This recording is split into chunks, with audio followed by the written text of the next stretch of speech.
De acordo com o Tim Keller e o N.T. Wright, existe uma doutrina que tem sido negligenciada, especialmente na era moderna da teologia cristã. E aqui eles se referem tanto à teologia produzida formalmente nos seminários e faculdades teológicas, como à teologia produzida a partir de sermões, estudos bíblicos, discipulado e toda essa realidade que envolve a vida comum das igrejas cristãs. A doutrina a qual o Wright e o Keller se referem é a doutrina da ressurreição de Jesus. Esses dois teólogos já escreveram livros sobre esse assunto e é justamente nesses livros que eles criticam essa tendência moderna do cristianismo de negligenciar principalmente a importância teológica da ressurreição de Jesus. No entanto, apesar dessas críticas, o objetivo central dos livros escritos por esses teólogos não está em fazer a crítica pela crítica, muito pelo contrário, além de propor essas reflexões críticas, em grande parte do conteúdo desses livros, esses dois teólogos demonstram principalmente a partir do Novo Testamento e da experiência do cristianismo primitivo, o quanto a crença na ressurreição era fundamental, se não uma das mais importantes para os primeiros cristãos. Nesse sentido, pessoal, meu objetivo nesse vídeo é apresentar para vocês algumas das críticas levantadas pelo Keller e pelo Wright à teologia cristã moderna em relação à doutrina da ressurreição,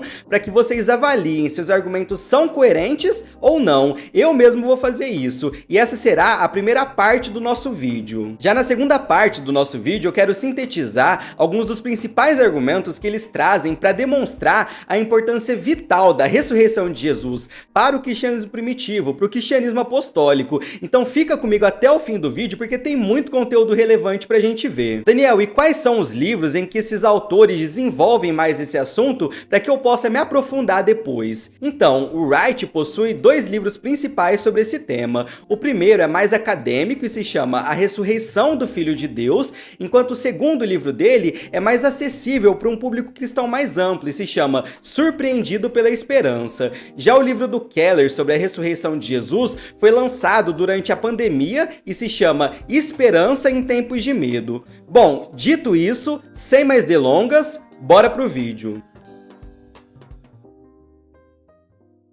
O primeiro passo para a gente iniciar toda essa discussão é trazendo os argumentos que principalmente o Keller levanta na introdução do seu livro para demonstrar que a sua afirmação de que a teologia cristã tem negligenciado a doutrina da ressurreição de Jesus é uma afirmação realmente verdadeira. E para lidar com essa crítica específica, como eu falei, eu vou priorizar a argumentação do Keller, porque ele é mais direto em suas críticas do que o N.T. Wright. E o argumento que o Keller desenvolve para evidenciar a autenticidade da sua afirmação é bem simples. Ele propõe uma análise em cima da literatura teológica que tem sido produzida nos últimos séculos. Será que no escopo dessa literatura teológica é possível perceber essa negligência em relação à importância da doutrina da ressurreição de Jesus para a fé cristã? E ao fazer essa análise, a resposta do Keller é que sim, e ele cita as teologias sistemáticas como uma ótima ilustração para o seu argumento. Segundo ele, nas principais teologias sistemáticas dos últimos séculos,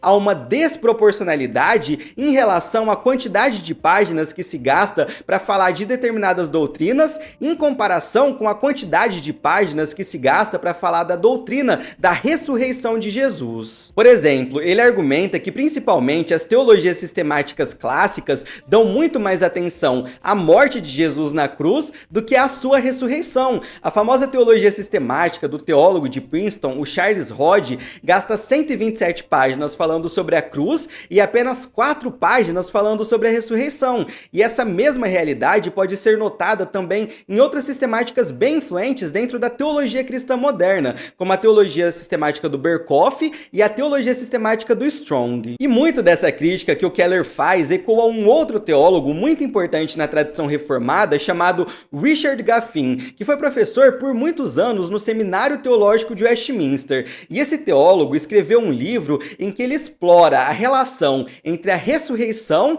e a redenção dentro da teologia paulina, mais especificamente da soteriologia paulina. E nesse livro, Richard Gaffin apresenta um levantamento das teologias sistemáticas clássicas e tradicionais para mostrar como a cruz e a expiação recebem muito mais atenção do que a ressurreição nessas teologias. Então a gente percebe que o Keller, no seu livro, está apenas ecoando os argumentos do Gaffin, inclusive Inclusive, o Keller cita esse autor como a base para essa sua crítica. E embora o Keller e o Gaffin foquem mais na análise das teologias sistemáticas como uma forma de evidenciar a negligência da doutrina da ressurreição de Jesus na teologia cristã, se a gente expandir esse recorte que eles fazem para incluir diversos materiais teológicos que foram produzidos a respeito da ressurreição nos últimos séculos, nas últimas décadas, ainda assim nós teríamos dificuldade em encontrar livros que tratem apenas da ressurreição, principalmente da ressurreição em seu sentido teológico. E esse é um ponto fundamental na argumentação do Keller, porque ele não está falando apenas do sentido histórico da ressurreição,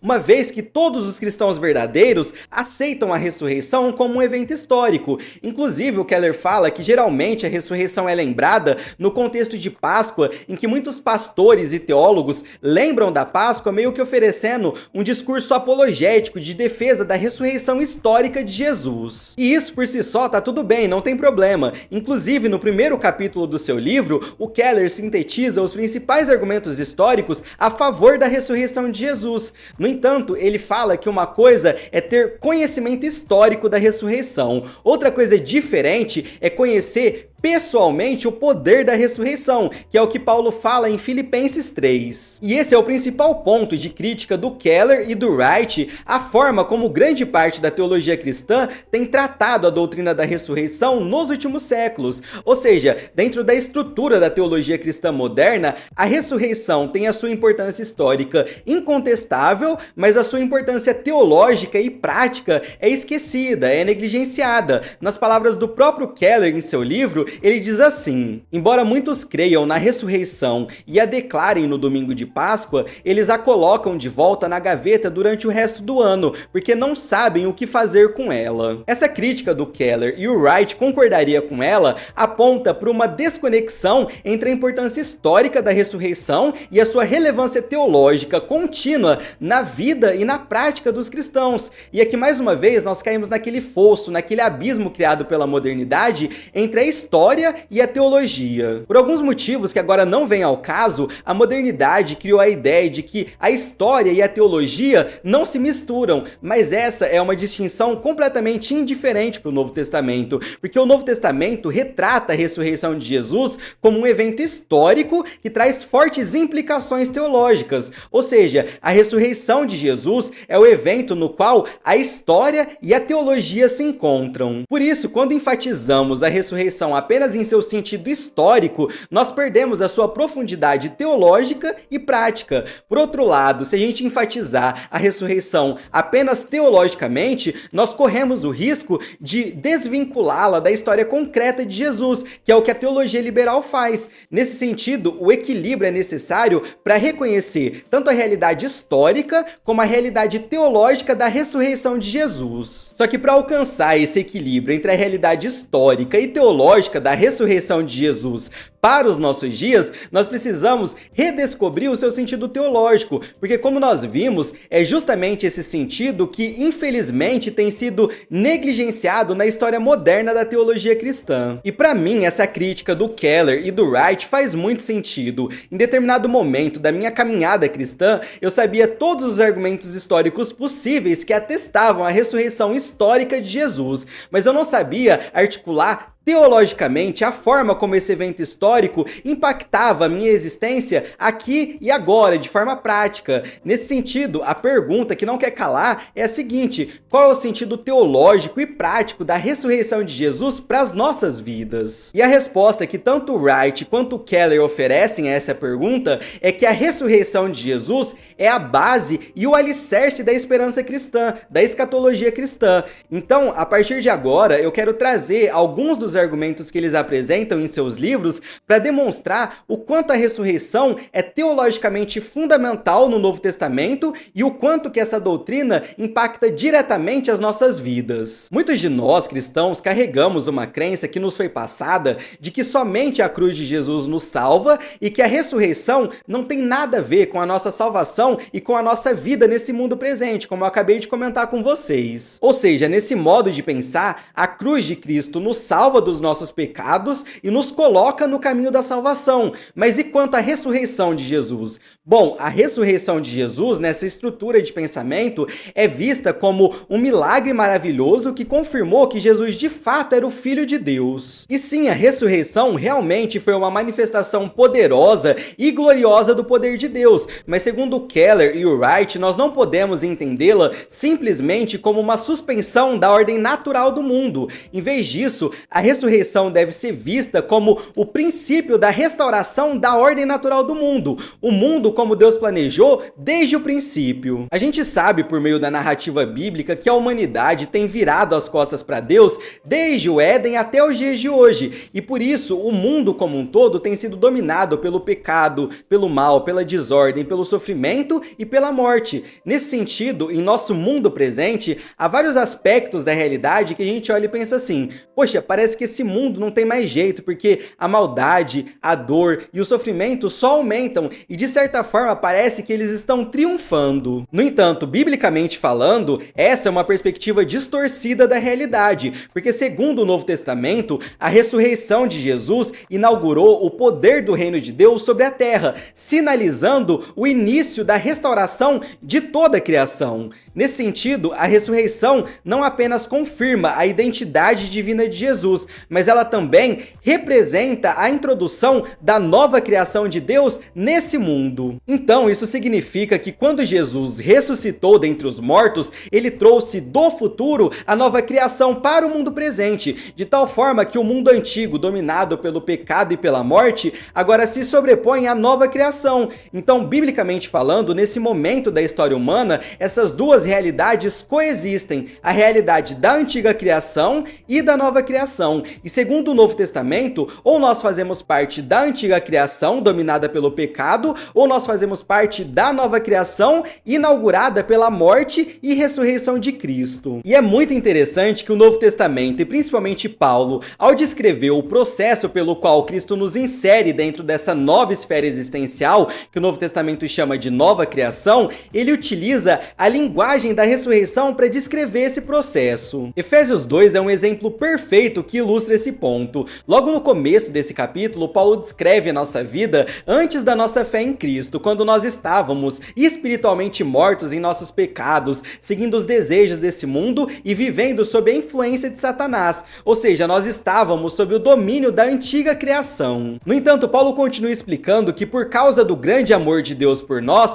ele nos deu vida juntamente com Cristo. Em outras palavras, o que Paulo está dizendo é que Cristo nos transferiu para o domínio da nova criação. E aí no versículo 6, Paulo usa a linguagem da ressurreição para descrever esse processo de transferência da antiga criação para a nova criação, quando ele diz que Deus nos ressuscitou juntamente com Cristo. Ou seja, quando Paulo fala que nós somos ressuscitados com Cristo, ele está enfatizando a realidade da nossa união com Cristo. Essa união é tão profunda que nos conecta de maneira sobrenatural com o poder da ressurreição de Jesus e com a nova criação. Tanto é que nesse mesmo versículo 6, Paulo diz que nós nos assentamos nas regiões celestiais com Cristo Jesus. Os teólogos da patrística chamavam esse processo de união com Cristo de teoses, que significa que os seres humanos são chamados a participar da natureza divina por meio da sua comunhão verdadeira com Jesus. E olha que interessante, mesmo que a gente ainda não tenha vivenciado a ressurreição física, Paulo utiliza a linguagem da ressurreição de maneira teologicamente rica para transmitir a profundidade e a amplitude das realidades espirituais que os crentes têm em Cristo Jesus, e também como uma forma de nos conectar com a nova criação que foi inaugurada por meio da ressurreição de Jesus. Essa linguagem da ressurreição no Novo Testamento é muito rica, porque ela enfatiza a nossa identificação com Cristo, a nova vida que a gente tem em Cristo, a antecipação da vida futura no presente e a vitória sobre o pecado e a morte. Portanto, segundo Keller e Wright, compreender a importância teológica da ressurreição de Jesus passa pelo reconhecimento de dois aspectos principais a respeito dela. O primeiro é que Jesus, ao ressuscitar dentre os mortos, deu início a uma nova era da história, onde a sua obra redentora inicia o processo de libertar a criação do domínio do pecado e da morte. E o segundo aspecto é que, embora ainda não tenhamos experienciado associado à ressurreição completa, o Novo Testamento, especialmente Paulo, diz que nós somos ressuscitados com Cristo. E como nós vimos, isso quer dizer que nós somos unidos a Cristo de tal modo que o mesmo poder que o ressuscitou agora habita em nós, nos capacitando a cooperar com ele na renovação de toda a criação, que é o argumento que Paulo desenvolve em Romanos 8. Então percebam que a doutrina da ressurreição de Jesus é essencial para a esperança cristã, tanto no nosso presente como no nosso futuro. No nosso presente, porque a partir da nossa ressurreição parcial com Cristo, que é a ressurreição espiritual, nós participamos da nova vida e do poder transformador que ele trouxe ao mundo. E isso nos capacita a vivermos de maneira diferente nesse mundo, em conformidade com os valores da nova criação que são comunicados a nós por meio da nossa união com Cristo. Além disso, a doutrina da ressurreição de Jesus também é crucial para a esperança cristã no futuro, porque ela nos assegura que assim como Cristo ressuscitou dentre os mortos, nós também ressuscitaremos fisicamente em corpos glorificados e livres de pecado para que a gente viva uma vida eterna de comunhão com Deus Pai, Deus Filho e Deus Espírito Santo. Nesse sentido, a doutrina da ressurreição de Jesus como um todo não apenas fundamenta a esperança cristã e a escatologia cristã, mas ela também amplia a nossa compreensão da salvação no Novo Testamento, porque ao entendermos que Cristo deu início a uma nova criação e que nós fomos unidos a ele através da sua ressurreição, que também se torna a nossa ressurreição, nós percebemos que a salvação cristã não se limita apenas à redenção individual, mas abrange toda a criação de Deus. Então vocês percebem como uma compreensão teológica mais abrangente da ressurreição de Jesus no Novo Testamento enriquece a nossa interpretação bíblica como um todo. Como nós vimos, a ressurreição de Jesus e a linguagem da ressurreição se conecta não só à escatologia, mas também à soteriologia, à antropologia, à criação, e isso é totalmente compreensível, porque como diz o Keller, a morte e a ressurreição de Jesus foram as grandes inversões na história da humanidade, de tal modo que essas duas realidades impactam todo o nosso entendimento da Bíblia. Essa é a estrutura básica que o N.T. Wright e o Tim Keller utilizam para demonstrar a importância da ressurreição de Jesus para a teologia cristã.